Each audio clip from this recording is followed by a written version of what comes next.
And that's what people got to understand. Nobody owes you a thing. Your parents don't owe you nothing. The world don't owe you nothing. Right. Just because somebody is successful from your same town, they don't owe you nothing.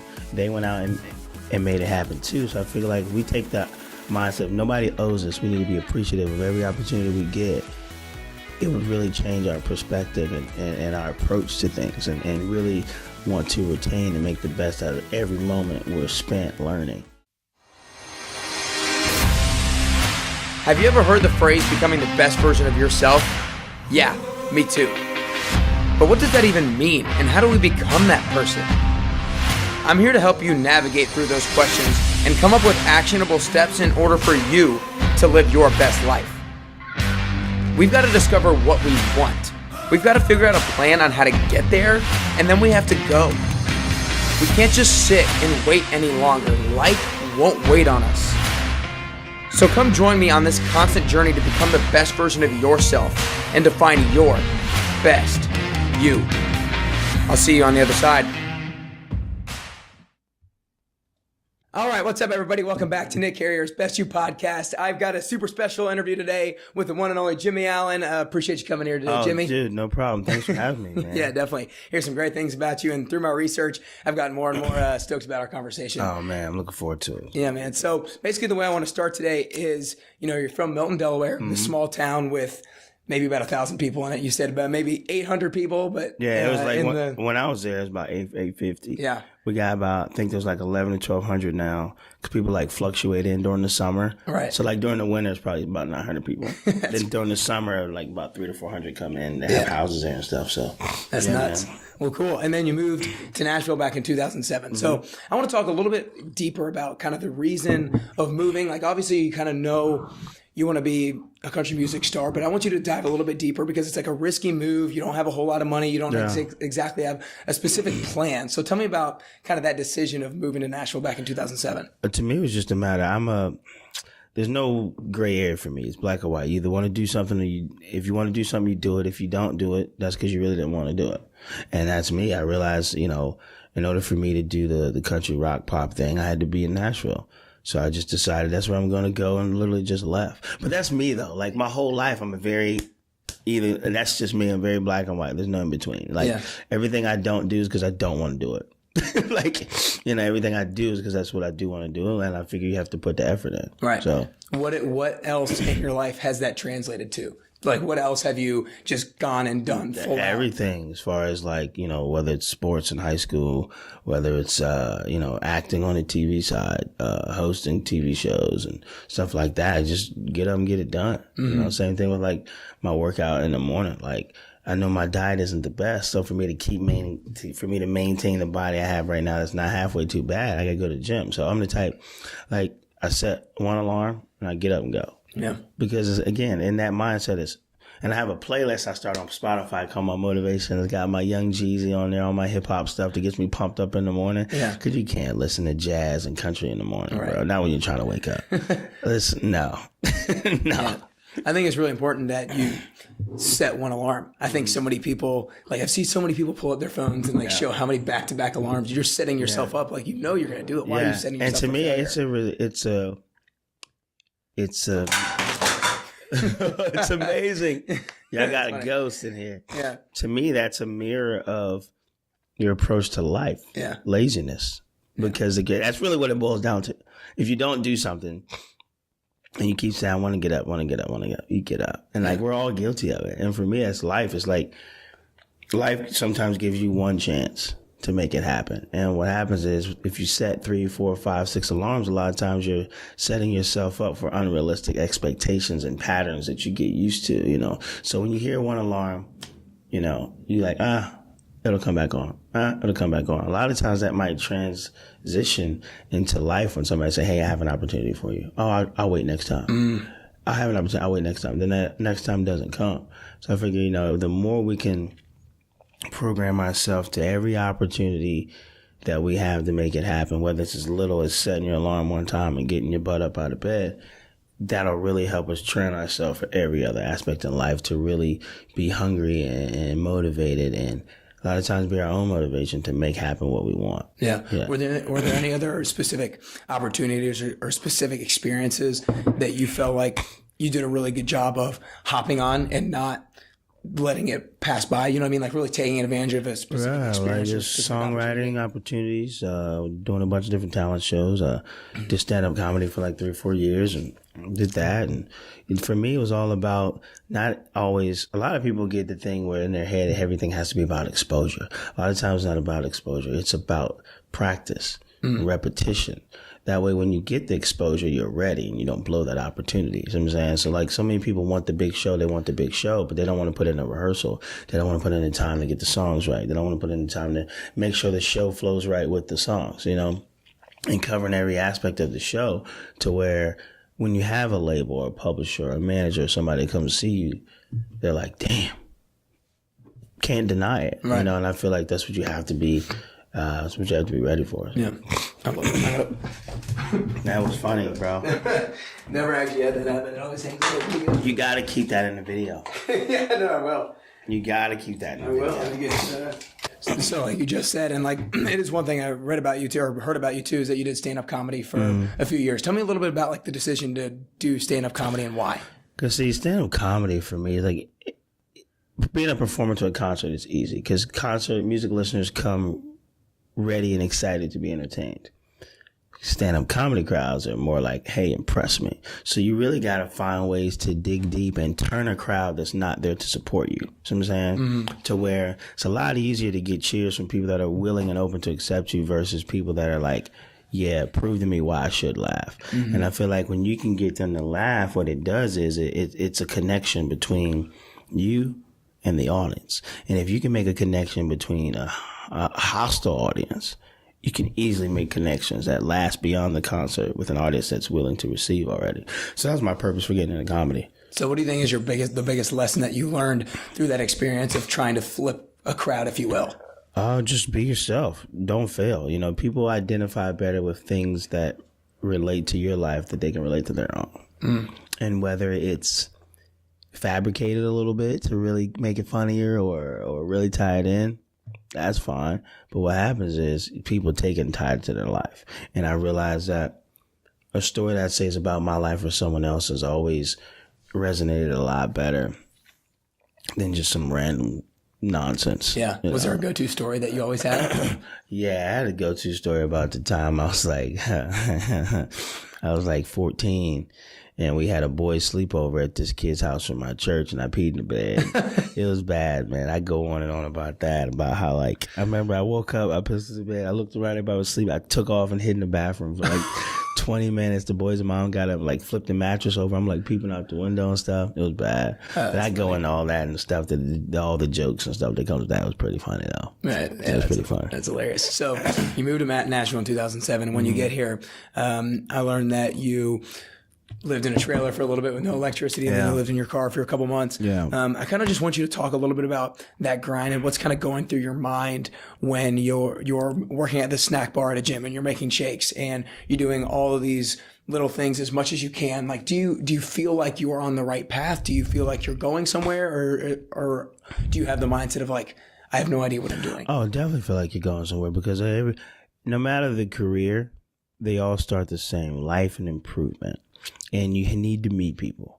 And a lot of times, again, people think since they're a musician, I need to be in the studio and meet people. No, you don't. You just need to meet people. You need to meet people, one, in the career that can help point you in the right direction. Two, you just need to meet people anyway. If you're trying to be a songwriter and connect with people you've never met before, you need to learn as much about different types of people as you can. And what better place to do it than a gym?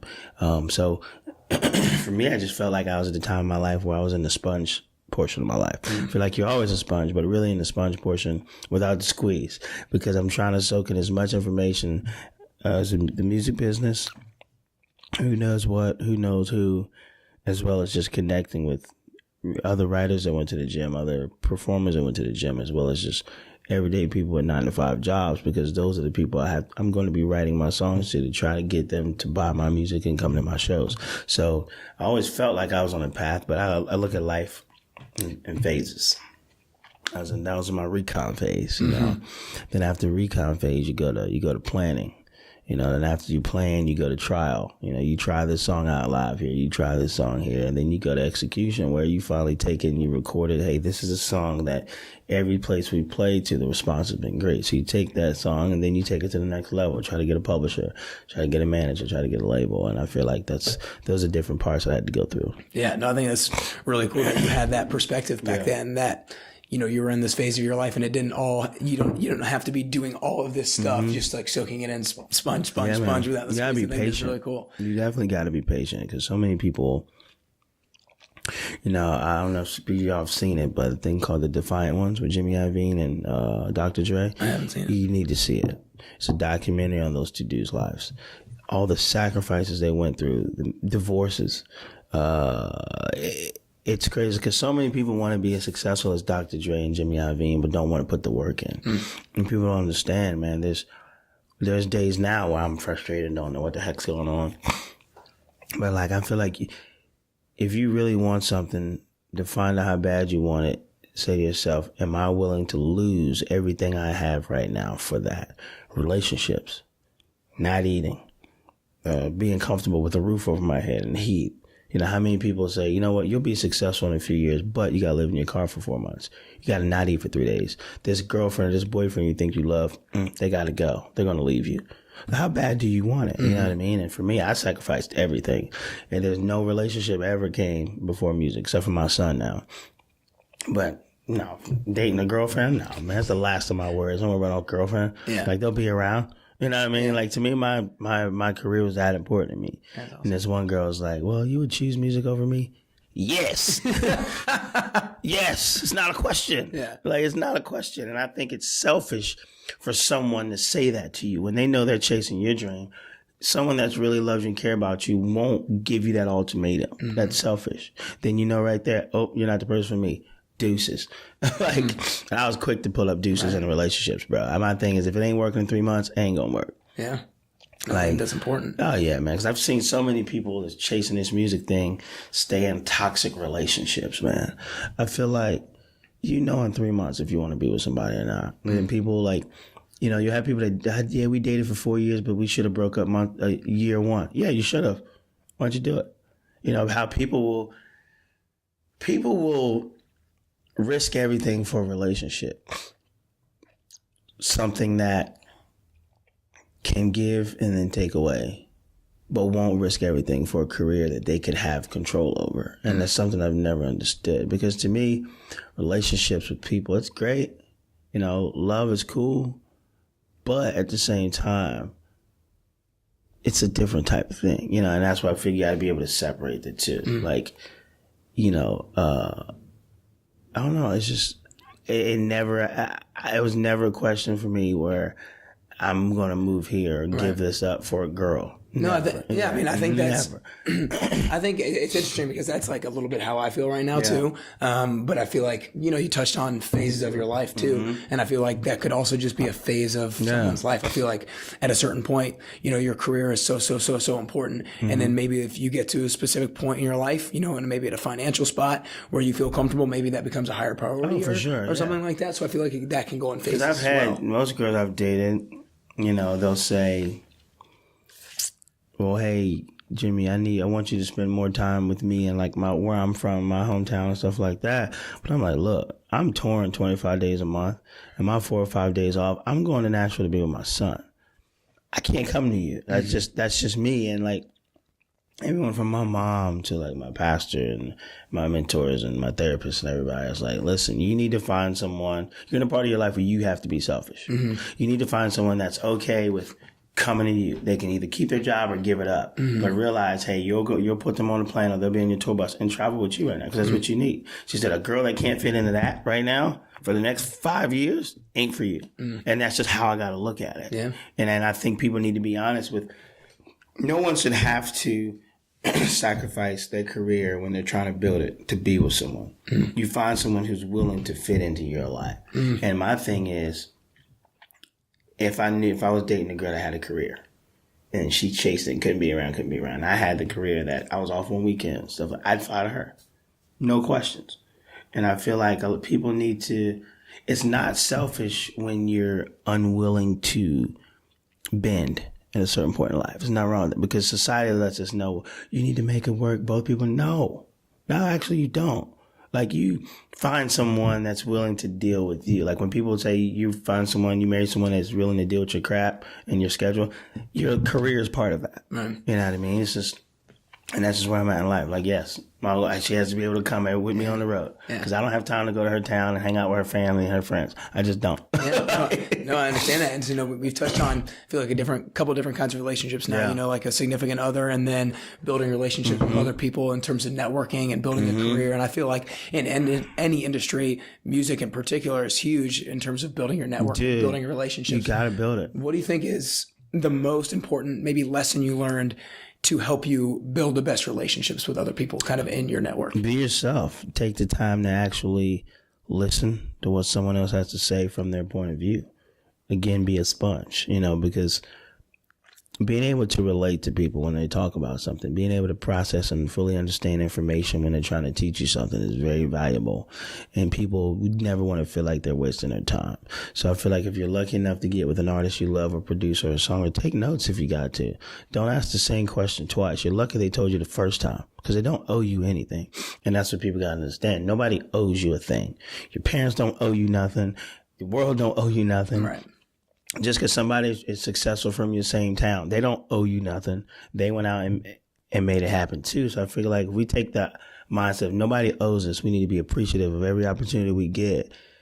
It would really change our perspective and our approach to things and really want to retain and make the best out of every moment we're spent learning. And that's why I think networking is so important. Networking, it's about learning, but it's about meeting people that can help one day, but it's also about learning. That way you learn and you take what they've taught you, apply it to your work ethic, and they'll see the growth. And that's when they're willing to step back and help you get to the next level. Yeah. I mean, I really like what you said in terms of nobody owes you anything. The world doesn't owe you anything because I really think that a lot of people have that belief. Oh my God. That's why a lot of people are very entitled. Like I get people from my town all the time. Jimmie, I'm from Delaware, man. You should look out. I shouldn't do nothing. What are you talking about? It's like, play some music. Go book some shows. Get your butt out of town. Nobody's coming to Delaware to find you. You know what I'm saying? Get your butt. Go to New York. Go to LA. Play some shows. Don't call me. Like, why would I do that? Why would I work harder than you in your career? Now, I'm all about helping people when I see them helping themselves. If there's a phone call I can make or there's a suggestion, I'm all about that. But I'm not going to start working for your career before you start working for yourself. Yeah. Because you shouldn't. Nobody should do that. Yeah, because I feel like a lot of people kind of victimize themselves in certain situations because they think they're owed something. Yeah. Because I feel like that guy probably, if I don't know if this was an actual situation, but if somebody reached out to you, he might, and then like you're like, don't respond or whatever, he might think, oh man, like he owes me something. Yeah. And thinks like he's a victim to a certain situation. Yeah. People are just soft these days. Yeah. So soft. Yeah. I agree. You talked about how you were going through the sponge phase and learning. Did you do anything in particular to like jot notes all the time? And I always jot notes. I'd turn my voice recorder on my phone. Okay. Like I would physically take notes, like in a notepad. Like I still have them. Because again, I think you take care of what's important to you. If you're serious about something, you'll do whatever it takes to retain information, to learn from it, to apply it to your life. And for me, I know I need to take notes because I get obsessed with things. I want to go back and study it. Okay, how to get better. Okay, how to take what I've learned and then grow here and then go back and look at it and grow some more. Because life is, no matter your career, life is a never-ending growing phase. And when you stop growing, when you stop being willing to learn, that's when you kind of plateau and fizzle out. All right, so kind of gonna dive into a little bit how you have a son, right? His name is Aiden, is that right? Yeah. Awesome, very good. And is he almost 5 years old? Yeah, he'll be 5 this year. Okay, awesome, very good. So I kind of want to pull up a hypothetical situation right here. If this was your last day and you had to go on to whatever's next and you had music? No. Does that guy die? Life. Oh, okay, die. cool. I was like, all right, you die. All right, cool. Yeah. I guess I should have been more upfront with it. If you die, today is your last day and you're dead. Yeah. And you had to leave your son with 3 messages or 3 lessons that he would have to carry with him throughout the rest of his life. And this is kind of all that he would have from you to move through life with. He wouldn't see any of your other interviews, any other content, any songs, anything like that. He would just have these 3 written lessons, messages, or whatever. What are those 3 things? Oh, never give up. Never give up. Believe in yourself. you don't need everybody to like you. I feel like those three things right there covered. That you don't need everybody to like you, meaning you don't need people's opinion of what you do or who you are don't matter. Only opinion matters yours. Always be yourself. In every situation, be honest. Be you. Put more of who you are into the world and never give up. No matter what career you're chasing, don't quit. Even when you become successful in that career, keep pushing. Yeah. So, yeah, I like it. Those are great. Those are great. So the last two questions are always the same that I ask everybody. And the first one, I always throw out the age question. So how old are you? 32. 32? All right, Gus. Awesome. So in 10 years, you're going to be 42. What does... No, 33. Shit. No, you're good. 33. 10 years, I'll be 43. Did you just turn 33 or something? So... Okay. Gotcha. Well, in 10 years, you're going to be 43. So that being said, what does 43-year-old Jimmie Allen look like? What has he done? What is he currently doing? And what has he accomplished? Hopefully he's married with some more kids. Done a few movies by then. Maybe like on my 5th or 6th book. Hosting TV show. Either talk show or game show. Still touring. Doing a little motivational speaking. Got my foundation started. Yeah. Awesome. What do those things all have in common? I'm interested. What is it about those things that tie them all into things that you want to do? For me, they're all separate. Because my thing is, there's different parts of my brain and different parts of life I want to explore. I feel like you don't, man. For me, what makes it special is each thing is completely different. Like music is what propelled these other opportunities, but they're completely different. You know what I mean? Like my book that I'm writing now has nothing to do with my life. It's a character I created. Most people think, so you writing a book about your life? Yeah, no. That's whack. It's too early for that. It's kind of boring. But I created this character that could be turned into a cartoon. We've already started talking to different companies about maybe picking it up. You got that. Got the clothing line. Got this TV show idea just started. Like it's kind of like a talk show segment sort of thing. We're gonna start pitching that later this year. Yeah. Got a radio show as well as touring. I want to do motivational speaking into different schools and stuff like that. I want to start this charity for homeless. Like so for me, it's just so many different things. Like what ties it in is just different extensions of who I am and what I'm passionate about. Yeah. So that's awesome. Well, it's a great thing. You got to be organized to get all that done. Yeah, man. Just try to keep it, just try to go for it, man. Yeah. That's my thing. I think the more different your ideas from another one of your ideas is better. I think it's great because what happens is you give people more eyes into you.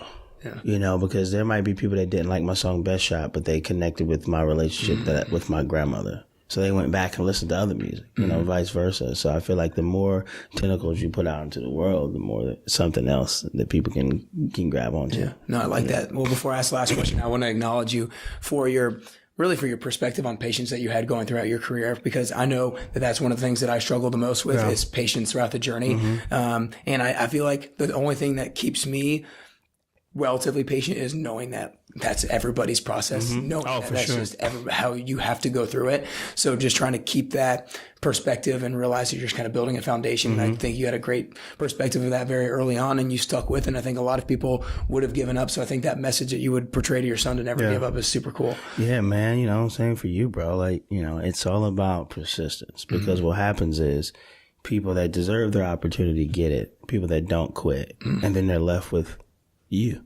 Because that's how I looked at my music. I was like, you know what? Everybody that deserves a record deal or don't is going to get one. All the lazy people will quit. Then the label's got to sign me. So eventually I feel like my time would come with someone. It's all about timing, man, because it's crazy. You never know how many things need to line up in order for you to get your opportunity. Like, I look at my career. Well, my manager, the guy that signed me to my pub company, had to stop being an artist and start a pub company in order for him to sign me. The guy, John Lober, that's head of my label, had to become head of the label to actually sign me.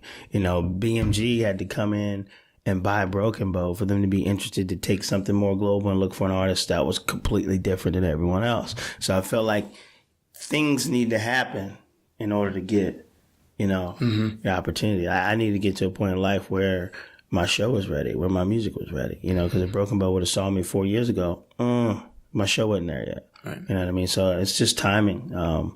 It's, because how old are you? 24. Yeah. Whew, yeah, baby. I remember when I was 24, when I was 24, I was working like 2.5, 3 jobs. just trying to just figure it out down here, but learning a lot. And you're a lot farther in your career than I am, than I was at 24, man. So yeah, it's just about learning every day. Being optimistic about everything. Waking up excited to take opportunities and just doing things that most people don't do. People that say might be crazy. Cold call someone's management that's people might consider out of your league, because what happens is they might say no, but they heard your name. And that's really what it's about. Them hearing your name and then coming back to it. Find different ways to maybe get on a red carpet for a Nashville AIMP Awards, the Christian Awards, like K-Love, stuff like that. Just so many different things because so many people just chase down one thing, but there's so many other ways to really grow it. Like, say for instance, you had on my buddy Corlin Finnegan. He owns juice bars. So not only talk about his football, but what happens is he talks juice bars. So then say they start sharing that on all the juice bar social medias. Say you do the people that started Sweet CC's. You talk to them. That starts sharing your podcast with all of them too. And you hit these small different companies that have different fan bases in different areas to where you're talking to them, but it's an extension of your brand and who you are. And it puts more eyes on you. You know what I mean? Same thing with authors and like book companies. Like, hey, who's some of your authors? I would love to talk to them. Then bam, that book company, that publishing company is sharing that podcast with that. Again, something that's tied to your name. Just different. No, I like it. I think it's just like always having a creative mind in terms of what else can you do. But I want to make sure we get you out of here on time. But before the last question, I want everybody to be able to support you and follow you as much as you can. Tell them where they can find you on social media, online, about your tour dates and all that good stuff. All the social media is just at Jimmie Allen, JIMMIEALLEN. That's on Instagram, Twitter, and Facebook. And then all my tour dates and merch and stuff is JimmieAllenMusic.com. Pretty simple. Sweet. Good deals. We'll go follow them, everybody. So the last question I always ask everybody is relates to the name of the podcast, Best You Podcast. And you kind of touched on it. Becoming the best version of yourself is a constant journey. If you ever think you're there, you're going to become complacent and you're going to just stop. So it's a constant journey. Always trying to be better today than we were yesterday, tomorrow than today. And what I want to ask for you personally is if there are 3 things that you could currently do or 3 things that you could currently work on to become closer to the best version of yourself. What are those 3 things you could do or work on? For me, it would be more transparent and honest with an opinion the first time. Because a lot of times I feel like when people ask us a question, we kind of hold back in fear of hurting them. But really, if we don't tell them the truth and they're supposed to be our friend, they don't learn, they can't grow. A lot of times, like I remember someone would say, hey, Jimmie, I love this song. Okay, if you love this song, why won't you sign me to a pub deal? Obviously you don't. So you tell me you love me, telling me you love this song, then nothing happening isn't helping me. Now you tell me I don't like this song because, and then you list the things that I can improve on. That's how you grow. So be a lot more honest the first time.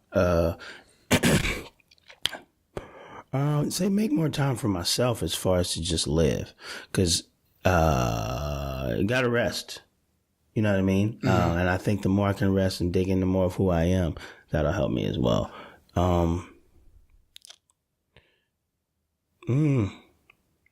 It's a lot. Maybe anything about your son being a father. Yeah, like for me, being a dad's helped me a lot.